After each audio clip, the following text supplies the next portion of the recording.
শীতকালে তো বাজারে নানান ধরনের সবজি পাওয়া যায়। এই নানান রকমের সবজি দিয়ে আমরা বিভিন্ন ধরনের সুস্বাদু খাবার বানিয়ে খাই। আজকে পেঁয়াজ পাতা দিয়ে চিংড়ি মাছের ভুনা করে দেখাবো।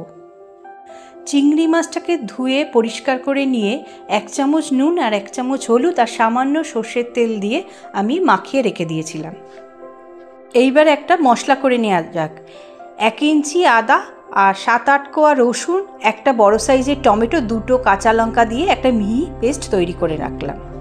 একটা ননস্টিকের প্যান নিয়েছি, তার মধ্যে বেশ কিছুটা সর্ষের তেল গরম করে নিয়ে একে একে মাছগুলো তেলের মধ্যে ছেড়ে নিলাম।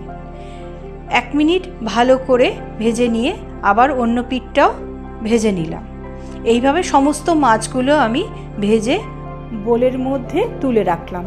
চিংড়ি মাছ বেশি ভাজতে লাগে না, আপনারা সেটা সবাই জানেন। মাছগুলো খুবই হালকা ভেজে আমি তুলে রাখলাম। এরপর ওই তেলের মধ্যেই একটা তেজপাতা, 3টে ছোটো এলাচ, 3টে লবঙ্গ আর একটুখানি দারচিনিকে থেতো করে আমি ফোড়ন দিলাম। এরপর ওই তেলের মধ্যেই একটা কুচনো বড় সাইজের পেঁয়াজ দিয়ে দিলাম। পেঁয়াজটা 2-3 মিনিট ভালো করে ভেজে নিয়ে ওর মধ্যে পেঁয়াজ পাতা 1 মুঠো দিয়ে দিলাম। দিয়ে একটু নেড়ে নিয়ে যে আদা রসুন আর কাঁচা লঙ্কা টমেটোর যে পেস্টটা বানিয়েছিলাম সেইটা দিয়ে দিলাম।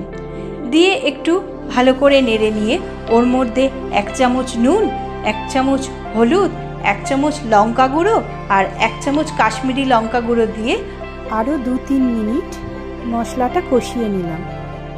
এখানে আমি 500 গ্রাম মাছ রান্না করে দেখিয়েছি, সেই উপযুক্ত আমি এখানে মশলাপাতি ব্যবহার করেছি।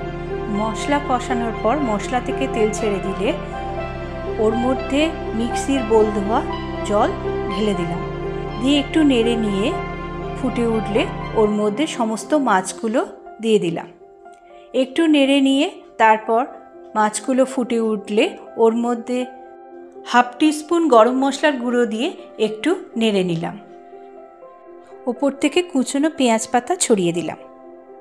অলমোস্ট রেডি হয়ে গেছে পেঁয়াজ পাতা দিয়ে চিংড়ির ভুনা। শীতের দুপুরে গরম ভাতের সাথে জাস্ট জমে যাবে। আমার ভিডিওটা ভালো লাগলে একটা সাবস্ক্রাইব করার অনুরোধ রইল। সবাই ভালো থাকবেন, সুস্থ থাকবেন। নমস্কার।